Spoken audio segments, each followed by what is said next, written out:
మరి దేవత దేవునికి వందనాలు. కూడి వచ్చిన మీకు అందరికి కూడా దేవుని పిల్లలైన వారికి ప్రత్యేకమైన వందనాలు. లూకా సువార్త ఒకసారి చూద్దాం. చక్కటి మాట ఉంటుంది.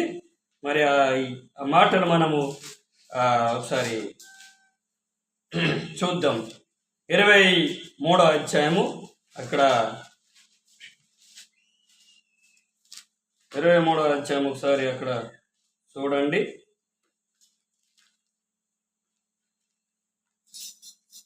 లూకా సువార్త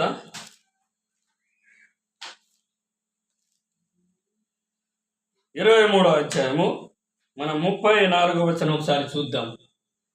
23వ అధ్యాయం. తండ్రి, వీరేమి చేయుచున్నారో వీరెరుగరు గనుక వీరిని క్షమింపమని చెప్పాను. వారు ఆయన వస్త్రములు పంచుకొనుటకై చీట్లు వేసిరి. ప్రజలు నిలవబడి చూచుచుండిరి. అధికారులను, వీడు ఇతరులను రక్షించెను, వీడు దేవుడు ఏర్పరచుకొనిన క్రీస్తు అయిన ఎడల తన్ను తాను రక్షించుకొనునని అపహాసించిరి. చాలా చిన్న ప్రార్థన. ప్రేమ కలిగిన తండ్రి, మమ్మల్ని క్షమించండి. మేము అలుపడం పనికిరాని వారు తండ్రి. నాలో నుండి సంఘంతో మీరు అందరితో మాట్లాడి మమ్మల్ని బలపరిచి స్థిరపరిచి నువ్వు దేవుడని మేము ఒప్పుకునే మా నోటికి తండ్రి ఒప్పుకునే విశ్వాసం కలిగి చేసి మీరు మాయం పొందాలి. యేసు నామములో ప్రార్థిస్తున్నాం తండ్రి, ఆమేన్. రైట్.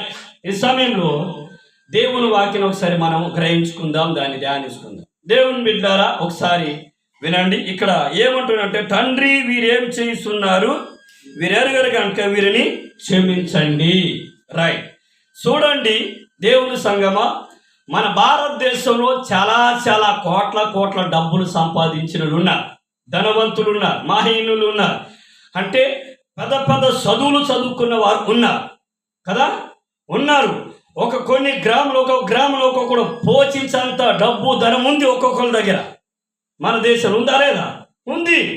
కానీ వాళ్ళు ఉందంటే వాళ్ళు ఎంతో నాలా తిప్పలబడి, లేకపోతే మోసాలు చేసి, దొంగతనాలు చేసి, లేకపోతే బెదిరించి కొట్టి కట్టి తీసుకొచ్చి లాక్కొని దాచుకునే డబ్బు ఉంది. కొంతమంది వాళ్ళు సొంతగా కష్టపడి సంపాదించిన డబ్బు కూడా ఉంది. హల్లెలూయా. కానీ వాళ్ళకి ఎలాంటి వాళ్ళకు ఎలాంటిది ఒక క్షమించే గుణం ఉందా? వాళ్ళు కనికరించే గుణం ఉందా? ప్రేమించే గుణం ఉందా? ఒకరి మీద జాలిపడే గుణం ఉందా? లేదండి. లోకల్లో పోరాటం ఏం జరుగుతుంది? డబ్బు డబ్బు డబ్బు. ఒక ఆమె ముందు మొన్న మీ ఆయన చనిపోతే సురుటి పెట్టింది. వాళ్ళ ఆమె లోన్ తీసుకున్నారు. మీ ఆయన ఒకవేళ యాక్సిడెంట్ అయ్యి జబ్బు వచ్చి చనిపోతే ఇంత డబ్బులు వస్తాయని చెప్పి వాళ్ళు చెప్పేశారంట. బ్యాంక్ మేనేజర్కి ఎవరు చెప్తే ఏం ఆశపడి ఏం చేసింది తెలుసా? భర్తని చంపించింది. ఇతరులతో ఏం చేసింది? భర్తను చంపించింది. డబ్బు డబ్బు డబ్బు చంపేసింది. కట్టుకున్న భర్తని భార్య ఇతరులతో లంచం పెట్టించి చంపేసింది.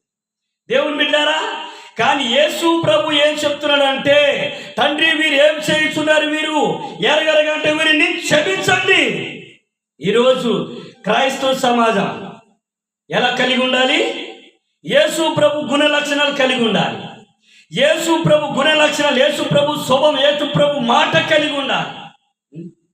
ఆ మాట నీలో లేదంటే, ఆ యేసు ప్రభు గుణం నీలో లేదంటే, నీ మనసు మారలేదంటే నువ్వు ఒక వ్యతిరేకి. ఆనాడు యేసు ప్రభు యూదులు అందరూ ఏం చేశారు తెలుసా? ఆయనకి చిలువ వేసి చంపాలి, చిలువ వేసి చంపాలి, చిలువ వేసి చంపాలి. ఆయన నేను దేవుడు అంటున్నాడు, రాజు అంటున్నాడు అని యేసు ప్రభుని బాగా ఏం చేశారు?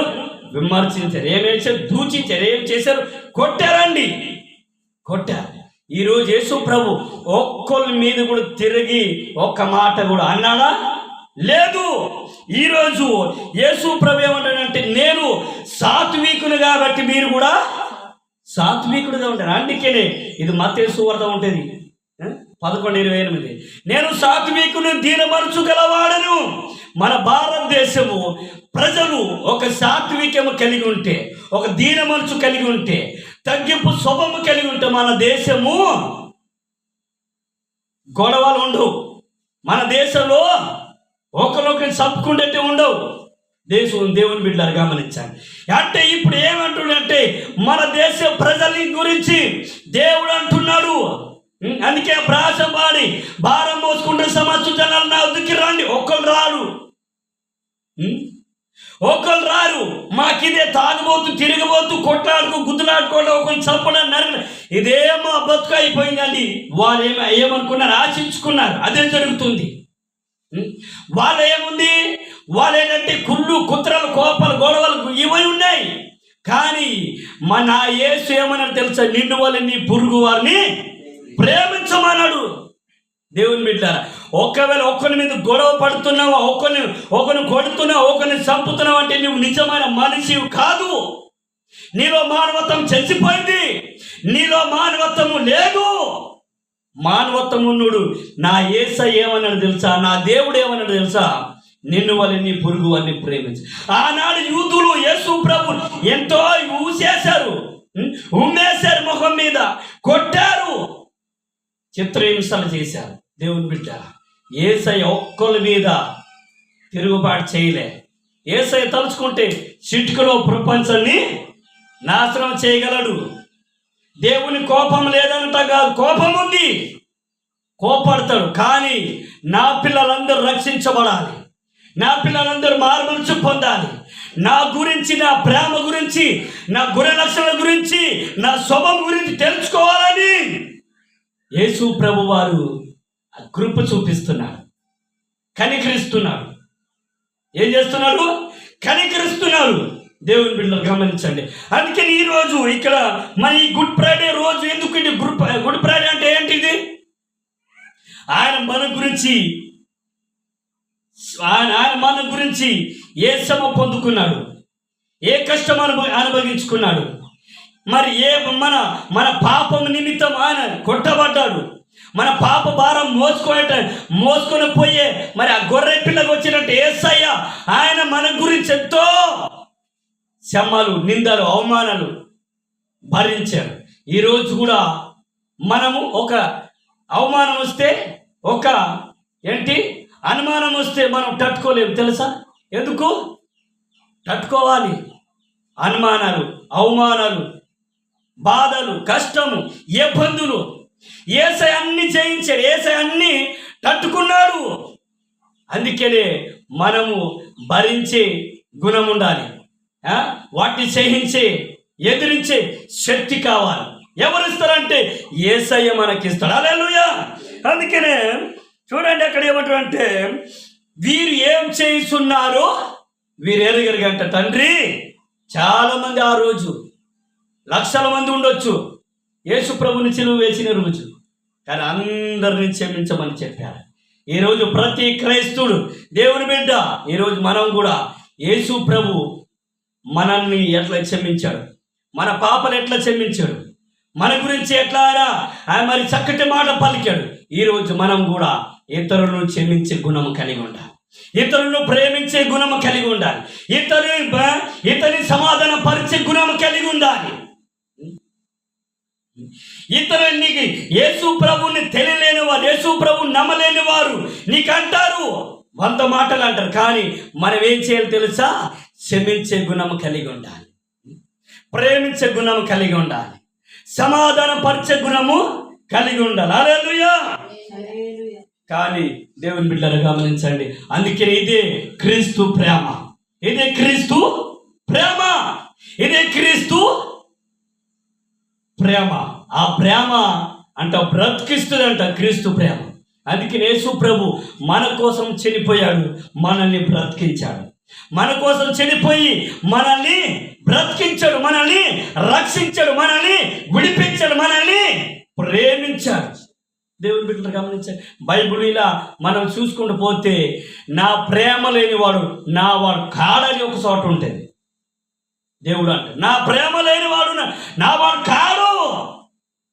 ఆయన లోక సంబంధి, అపవాది సంబంధి, సాధన సంబంధి, చీకటి క్రియలు చేసేవాడు నావాడు కాడని దేవుని వాక్యం చెప్తుంది. హల్లెలూయా. అందుకని దేవుని బిడ్డ మనం ఏం చేయాలి తెలుసా? దేవునికి మనం ఒక స్తుతించాలి, దేవుని కనపరచాలి. దేవా, మనం ఎప్పటికీ దేవునికి ఒక దేవుడిగా మనం ఆరాధించాలి, దేవుడిగా ఒప్పుకోవాలి, దేవుడిగా మనము దేవునికి ఆరాధించాలి. దేవుడు అంటే నిర్లక్ష్యం చేయకూడదు. ప్రార్థన అంటే నిర్లక్ష్యం చేయకూడదు. ప్రార్థన అంటే ఒక ఆశ కలిగి ఉండాలి. దేవుడు అంటే ఆశ కలిగి ఉండాలి. వాక్యం అంటే ఆశ కలిగి ఉండాలి. వాక్యాన్ని ఆశ్రయించే వారు ఉండాలి. వాక్యాన్ని పాటించే వారికి ఉండాలి. దేవుని ప్రార్థించే వారికి ఉండాలి. దేవుని ఘనపరిచే వారికి ఉండాలి. దేవుని స్తుతించే వారికి ఉండాలి. అదే నిజమైన క్రీస్తు దేవుని బిడ్డ. క్రీస్తు బిడ్డ, దేవుని బిడ్డ. దేవుని బిడ్డలు గమనించండి. కొంతమంది విశ్వాసులు, కొంతమంది ఎట్లంటే ప్రార్థన అంటే బతుకం, ప్రార్థన అంటే ఇష్టం ఉండదు, ప్రార్థన అంటే అసహ్యంగా అనిపిస్తుంది వారికి. దేవుని బిడ్డ కానీ మనం ఏంటంటే తిరుగుబాటు చేయకూడదు. 43వ వచనం ఒకసారి చూడండి. 43వ వచనం చక్కటి మాట ఉంటుంది. అందుకాయన వానితో, నేడు నీవు నాతో కూడా పరదైసులో ఉండు అని నిశ్చయముగా నీతో చెప్పుచున్నానని. ఆమేన్. చూడండి ఇక్కడ ఎవరి గురించి చెప్పబడుతుంది? ఇద్దరు దొంగల గురించి చెప్పబడుతుంది. ఆ దొంగలు యేసు ప్రభు అని పేరు విన్నారు కానీ యేసు ప్రభు మోహం చూడలేదు. యేసు ప్రభుకి కలవలేదు. యేసు ప్రభు మాట వినలే. చూడండి, ఇద్దరు దొంగలు యేసు ప్రభుని సిలువ వేసినప్పుడు కుడి పక్క దొంగ అంట నేను పాపిని ప్రభు అంటున్నాడు. ఎడమ పక్క దొంగ అంట నువ్వు దేవుడు కదా, నువ్వు రక్షించుకొని మమ్మల్ని రక్షించవచ్చుగా అని తిరుగుబాటు చేస్తున్నాడు.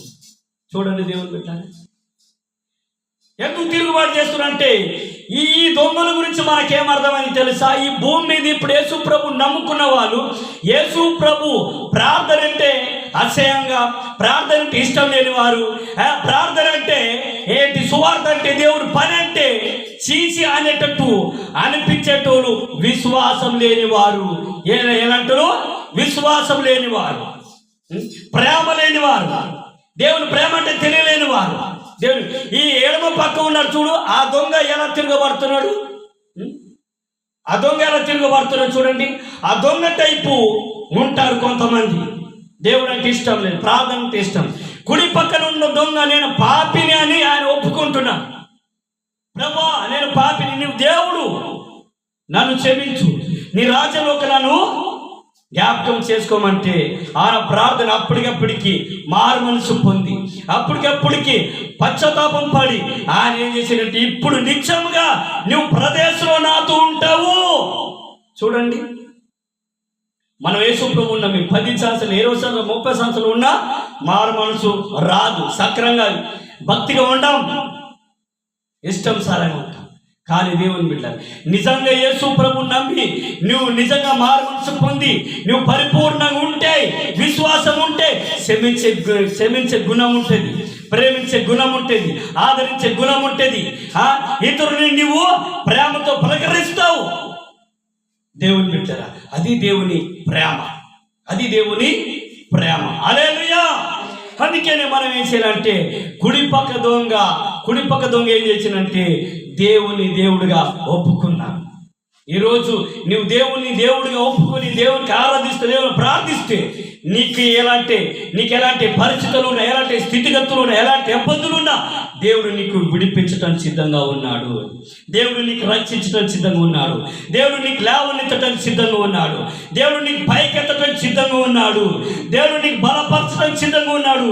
దేవుడు నీకు తన శక్తిని, తన బలాన్ని, తన ప్రభావాన్ని నీకు ఇవ్వటం సిద్ధంగా ఉన్నాడు. ఈ లోకంలో నీవు మోయలేని బాధ, తీర్చలేని బాధ, తీసేయలేని బాధ, నువ్వు తట్టుకోలేని బాధ, తట్టుకోలేని దుఃఖము, రోగము, సమస్యలు, ఇబ్బందులు అవన్నిటినీ తీసివేయగలగడానికి దేవుడు ఏం చేస్తాడు తెలుసా? తన అధికారాన్ని, తన బలాన్ని, తన శక్తిని నీకు ఇస్తానని దేవుడు చెప్తున్నాడు. హల్లెలూయా. దేవుడు చూడండి, ఆ దొంగ మరి కుడి పక్క దొంగ అమ్మిటి ఆయన మారు మనసు పొందాడు. దేవుడు అధికారం ఇచ్చే పర్మిషన్, నువ్వు ఇప్పుడు నిత్యం నాతో ఉంటావు, నా పరదేశంలో నువ్వు నాతో ఉంటావు.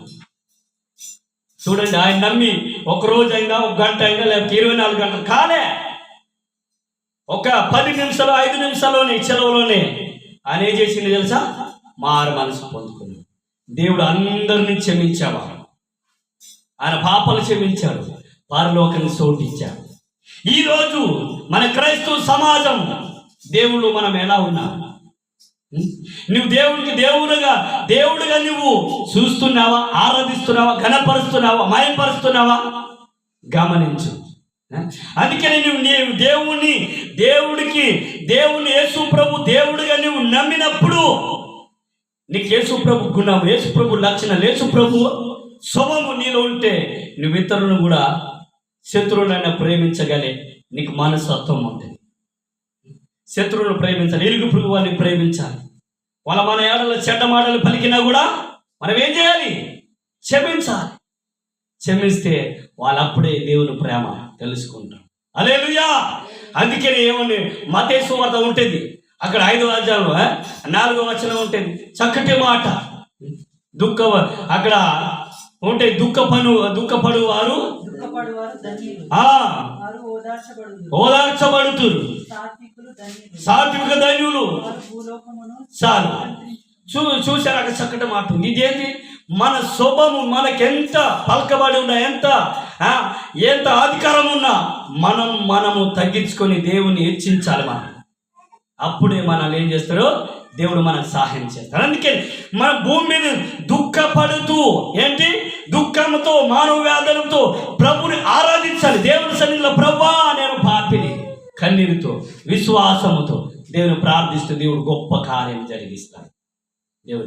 మనము దేవుని దగ్గర మన బాధలు చెప్పుకుంటూ దుఃఖపడుతూ దేవుని ఆరాధిస్తూ దుఃఖపడుతూ దేవుని ఘనపరిచేటప్పుడు దేవుడు మనల్ని ఆ దుఃఖాన్ని సంతోషంగా మారుస్తాడు, మన బాధని సంతోషంగా మారుస్తాడు, మనకున్న సమస్యల్ని సంతోషంగా మారుస్తాడు. మనం సమస్యలు ఉన్నామా, అప్పుల బాధలు ఉన్నామా, దుఃఖంలో ఉన్నామా, కష్టంలో ఉన్నామా, దేవుడు దాన్ని సంతోషకరంగా మారుస్తాడు. హల్లెలూయా. దేవుని బిడ్డలు గమనించాడు. హల్లెలూయా. గమనించండి. ఇంకొక వచనం చూద్దాం, చూడండి. జకర్యా గ్రంథము 9వ అధ్యాయము 9వ వచనం చదవండి. చక్కటి మాట ఉంటుంది.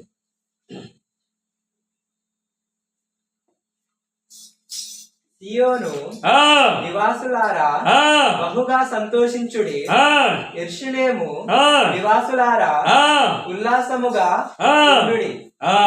నీ రాజు నీతిపరుడును రక్షణ గలవాడును దీనుడనై గాడిద పిల్ల ఎక్కి గాడిదను గాడిద పిల్లను ఎక్కి నీ యొద్దకు వచ్చుచున్నాడు. ఆమేన్. హల్లెలూయా. చూసారా ఎంత మంచి మాట, చక్కటి మాట. సియోను నివాసులారా ఏం చేయాలి? బహుగా సంతోషించాలి.